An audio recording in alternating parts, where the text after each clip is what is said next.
Today, I have one of the most interesting people I have ever met. He is a pro disc golfer, but more than that, he is producing some of the most absurd and insanely intriguing content I have ever seen. And you probably don't even know about him because he only posts on Instagram. His name is Dueck from Belize. I had the amazing opportunity to speak with him, and I think you guys will really enjoy this if you watch the whole way through. I will say the internet got a little bit spotty for him towards the end, so it cuts out a little bit, but for the most part, you can hear him crystal clear. And I think what he has to say is very much worth listening to, even if it cuts out a little bit, because he is truly one of the most hardworking, intriguing, and fun people I think I've ever met in the industry. And I think you guys will really enjoy this interview. Let's get into it. What's up, Wild Runs here? Today I have somebody that you probably don't know about, but you definitely need to know.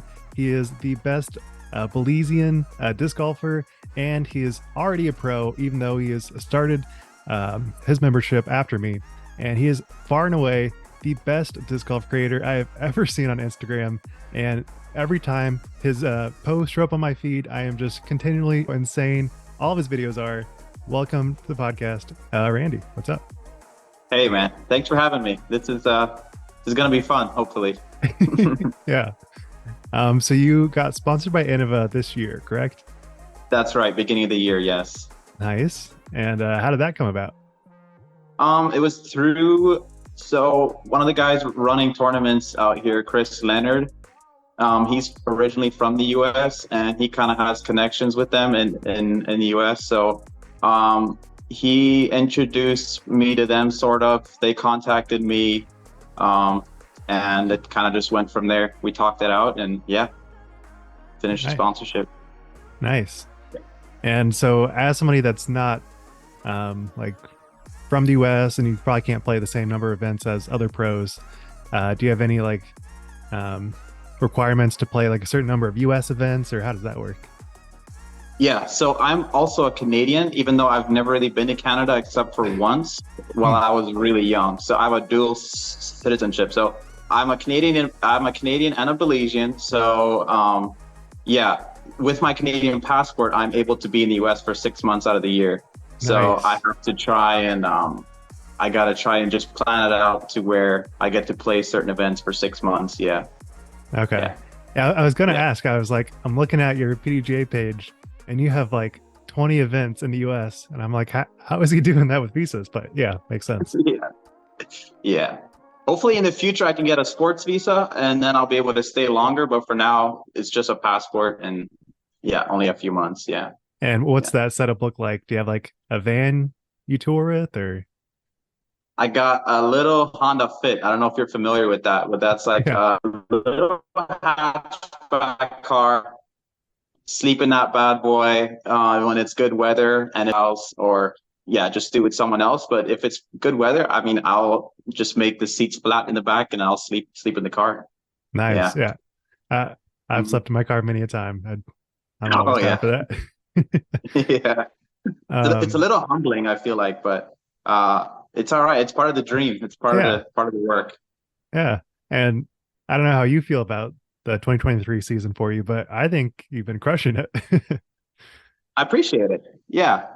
It was a little all over the place. I wasn't really sure what to expect, if I was going to play big events or not. My original goal was to just play smaller events and then slowly work my way up. So I played as many B tiers and A tiers as I could, and then I played a few bigger ones, like one or two. But I'm just, every time I go to the US, I want to get a little more experience, a little bit better. So I kind of dip my toes in further and further every time I go. So yeah.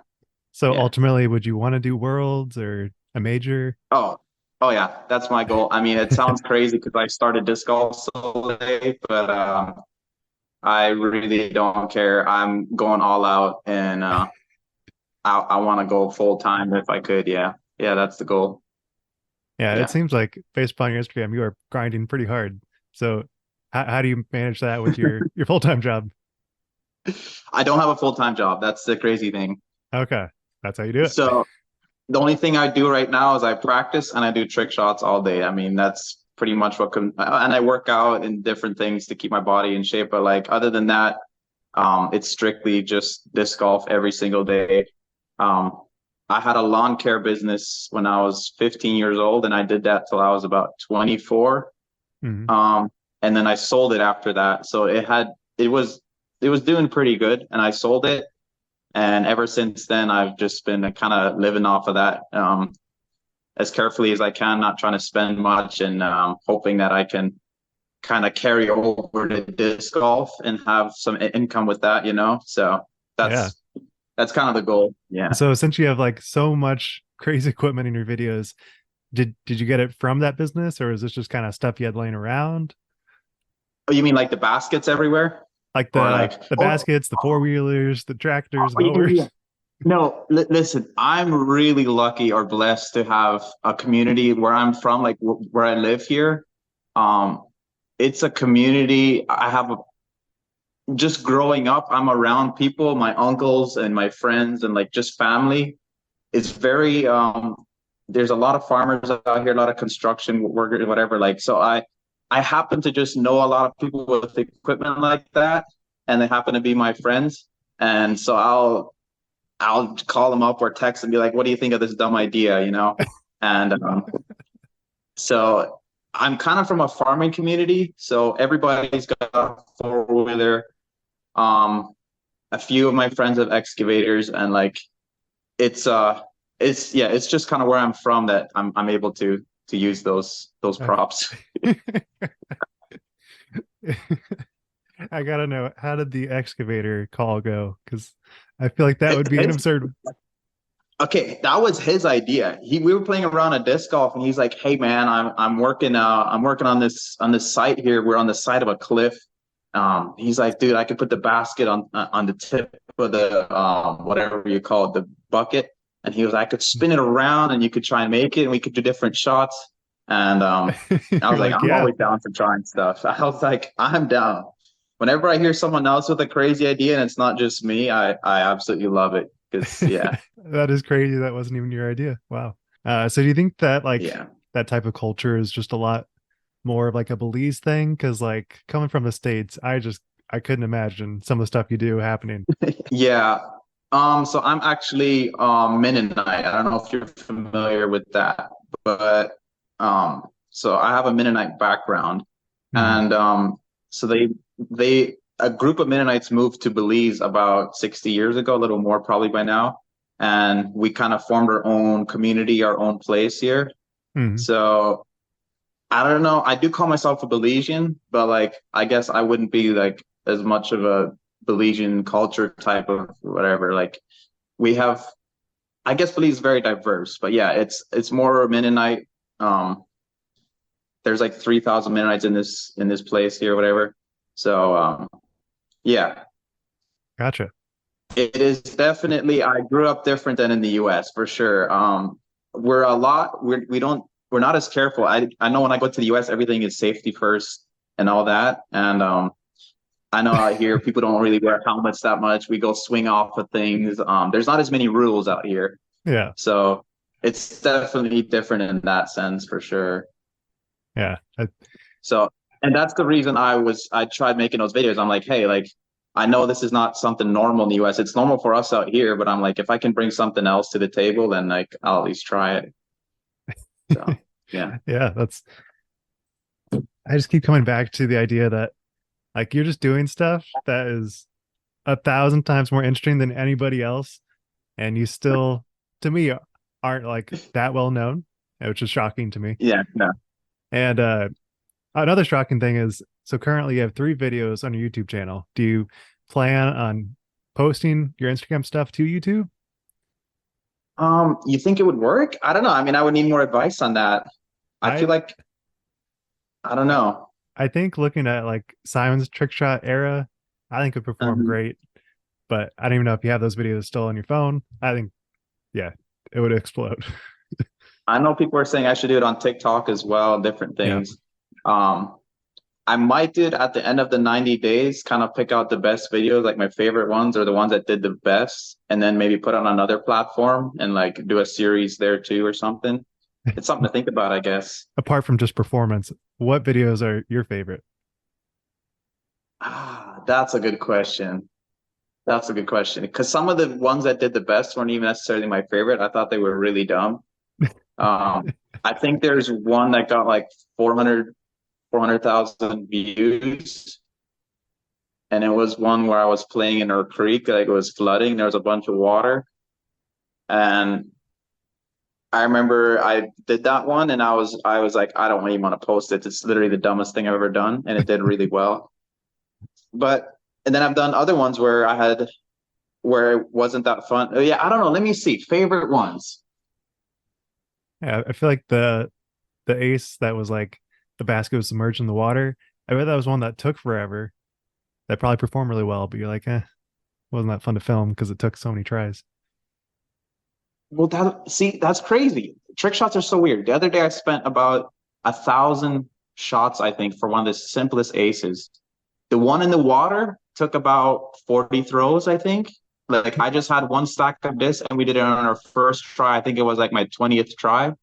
And I Yeah. already had chained out like three or four times. Like it had hit chains.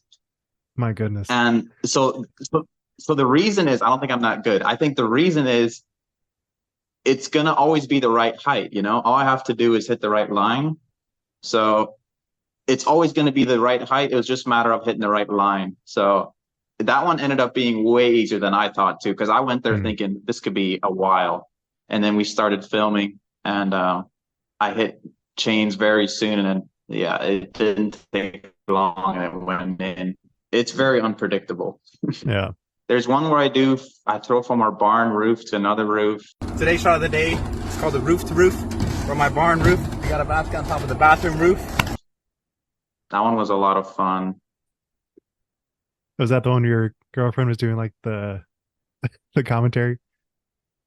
No, we just played a hole. That one was fun too. But no, this one was a little while ago, a little further back. Man, most fun. I mean, when we did like the four-wheeler one, that's a good time with the boys. Like that is, I think fun-wise, where we had the most laughs, it was probably that one where we just did like the wheelie and stuff. Yeah. All right, we got it, boys.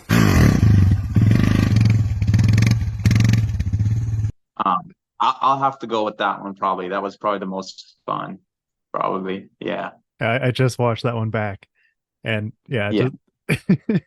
the whole execution is just so over the top absurd.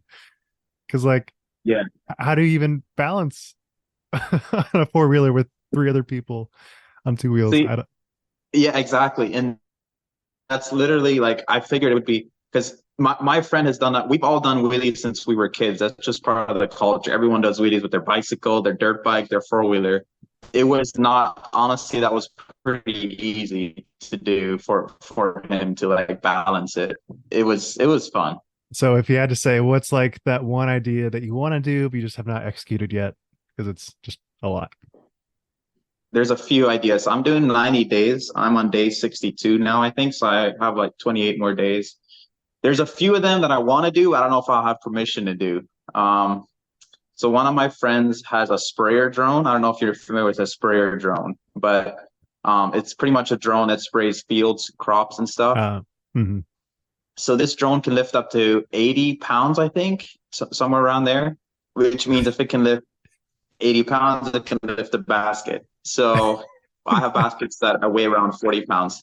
So I would love to take a basket up a few hundred feet. We have a huge tower out here that's like, I think, 500 feet tall or something. I would love to climb that tower overlooking the whole city or whatever, and then have like a basket just hanging midair and just try and like ace it from close, maybe like a long putt or like an ace. Have it suspended, have a basket just in the middle of nowhere, just suspended in the middle of nowhere would be so sick. That one I'm not sure. I just asked my friend the other day if we could do it, and he doesn't have it here right now. It's a few hours away. It's busy, but yeah. Another one we have Mayan ruins. I don't know if you're familiar with Mayan ruins, but like it's like Mayan temples. Like the Mayans used to live here in Belize, and they have like huge temples and stuff that they left over. There's a really cool site not far from my house that is like for tourists and stuff. But if I could get a permit, I would love to go up the temple. I think the temple's like 300 feet, and then put the basket on another temple and like try to make an ace from the tip of the temple to the one. I think it's awesome. Yeah, something like that. My other friend also has a tractor, a sprayer tractor they call it, which is really high off the ground that I could walk underneath. Um, we want to do something with that too. So we'll see. We'll see what we all do yet. So is there any point where you're like, this is a little too much for me? Like, I think I might actually get hurt. Or you're like, oh, we're good. If it's for honestly, it sounds bad, but I mean, if I'm gonna post it, if it's gonna go to social media, like I don't mind if there's a little bit of danger to it, you know. I always feel like if it fails, it's gonna be even funnier, you know. So yeah, anything for the clicks, you know. Yeah, I'm telling you, you have to post to YouTube and TikTok because, yeah, the world needs to see this stuff. Oh, Yeah. so what's your like, what's your point where you're like, I finally feel like the world recognizes me? Like, is there a certain follower count on Instagram? What's your end goal? Yeah, so I have a 6 month off season. So I was just like, I'm trying to build my brand and get better at disc golf at the same time. So I was like, all right, how do I build social media? And like, I don't really know much about posting on social media. I've never really done these reels or anything, but I'm like, I have to give it a try, you know? Um, so I'm like, I only had like 800 or 900 followers when I started. And I was like, if I do a 90-day challenge where I have to post a reel for 90 days, I'm like, we'll see if we get any followers, you know? Yeah. And I think my goal was to get 600 followers in 3 months at the end of the 90 days. Um, so that was my goal. I'm like, I just want to build my account a little bit. So I was like, all right, I have to post every day. If it's a dumb reel, it doesn't matter what it is, I just have to post.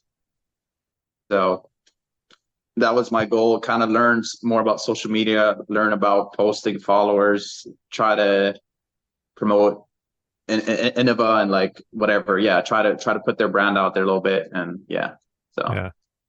That's crazy that you weren't familiar because I feel like your structure of your videos is like on par with the best of the best. Like I think it's great.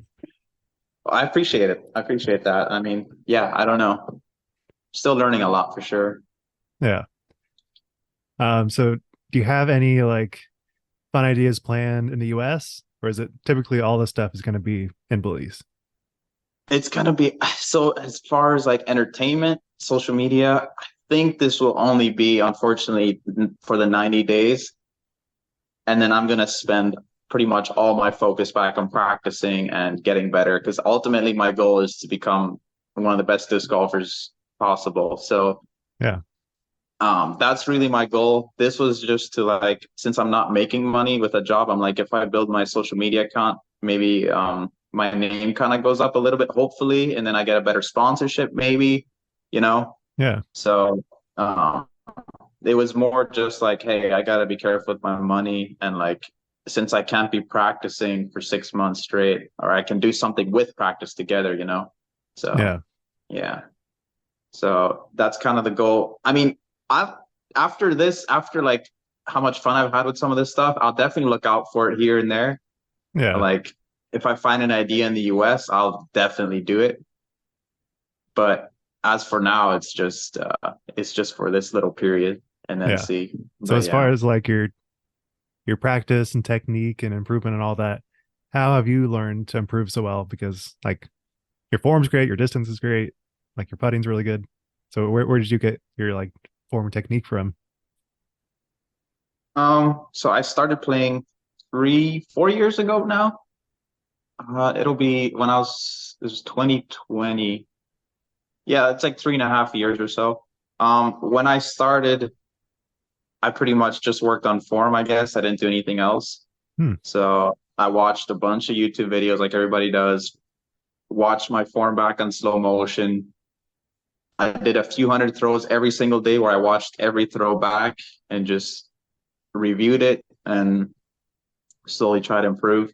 But also, it was the only thing I was doing. Like, I literally haven't had a full-time job for like the last 4 years. So, Yeah. um, I the reason why, yeah, there's people always like, wow, you've improved so fast, but it's like it's just because of the time I've been able to put in. So Yeah. um that's yeah, I've just devoted it full time.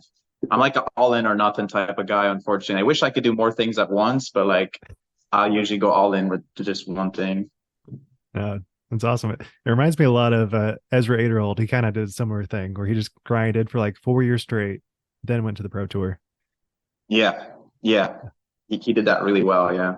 Not counting for Silver Series, your best finish in the Pro Tour has been 81st at Waco, right? Oh yeah, that was last year, I think. Yeah, right? I Yeah. think so, yeah. Yeah, I'm not even sure how many pro tours I've played. I've played I played one silver and one elite this year, and I played one elite last year. Is that right? I think so. So your best Silver Series finish was eighth at Open at Tallahassee last year. Oh yeah, yeah, that was a good one. Yeah, yeah. That was my best event last year, probably. Yeah. Yeah. So yeah, I think I've only cashed at a silver series. I think I've cashed at two silver series, and at the two elite series, I don't think I cashed. Pretty sure I didn't. No, Mhm. because Waco I finished 81st, and I definitely remember I played Ledgestone, and I absolutely played so bad there this year. So So what do you think you need to work on most in your game? putting, probably putting, and a decent forehand, probably.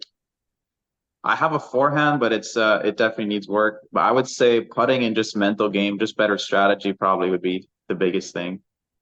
Yeah, that would probably be biggest. So is Yeah. it when you were playing up against like the best, did you feel like I'm I'm right there with them, I just need to improve a little bit? Or did you feel like there was maybe a little bit bigger gap? Yeah, see, it's so helpful to be playing with the best for sure. Because you can definitely see what you need to work on. I always felt like my backhand could keep up pretty well. I feel pretty good about that. But I think putting there was quite a big gap where I would be missing quite a bit more than they would. And I guess just focus. I mean, because sometimes you play practice rounds with them and you can do what they do, but then they like flip a switch for like game day when it's tournament time and they Yeah. turn into a different person. And just knowing how to turn that switch on better, I think is something I got to figure out. But Hmm. So who do you think putting, flips that switch the putting best? definitely. What's that? Who do you think has like the best switch where you're like one day they're like this one person, next day they're a beast? Um, First comes to mind is like Calvin, I guess. He's so Yeah. nonchalant in practice rounds, and then he just never messes up in a tournament round. Yeah, I don't know. I just remember it kind of being a theme where I was just like, man, I can kind of keep up, and then all of a sudden they're finishing top 10 just out of nowhere. So So do you feel like um there's only 9 courses in Belize, correct? yeah, So does that hold you back at all? Or do you have like so many baskets that you can just play with wherever that doesn't really matter? There's not enough courses. no, that's definitely one of the reasons I wanted to go. I would have stayed in Belize longer and practiced more, but I knew in the US there was more variety of courses and Yeah. you can improve your game better. Um, it's awesome. Like we're blessed to have as many courses we have now. I mean, 3 years ago we had like one or two courses. Mhm. So we've built a lot of courses, but they're not necessarily courses that you'll see on tour. Yeah. So um yeah, it's course wise, I don't play many rounds at all anymore. I'll just do field work and I have a course right at my house, like right outside on my yard, whatever. Um, so if you see the videos, you see the baskets I use, that's all just from my house here. So it's a pretty big field out here, like in my house. So I'll just do field work outside, use the baskets, um, throw different lines and stuff. Mhm. But yeah, as far as improving your game with the courses, yeah, it's definitely we could up our courses a little bit over time, probably. Yeah. It's Uh, great for beginners, but yeah. if you want to go pro, it's like you gotta throw further than 200 feet. Yeah. It's just not the same. Is there Hmm. any way to practice wooded, or is that just kind of not really possible? We have wooded courses here, yeah, but like so we have a few wooded courses close to my house, and Like, yeah, they're all pretty much short though. It's all putters pretty much, which is good practice as well. Yeah. But we have wooded courses, 200, 300 foot holes or something like that. So it's shorter, but it works. Still just can't get over the drone idea. That's just this is Dude, madness. right? Wouldn't that be so sick, dude? And It'd be crazy. I want to get a drone as well, like from the top filming when we have that Mm. basket suspended in the air, and then I want to do a shot like from the ground and see if I could ace one. I think it would be a sick shot. And I have dumb little skits that I do sometimes too. Like I would love to like walk out to my window or like to like a door in my house and like pretend it's early in the morning. I have my coffee and then just slowly have the basket just like levitate past the window and then just like do a little putt in, then walk back or something, just dumb stuff like that. That'd be so good. Yeah. Yeah. So where did you get this But eye for content? Because this is just phenomenal stuff. I don't know. I guess if it's your full-time job to do disc golf, you probably have a lot of time to think about it.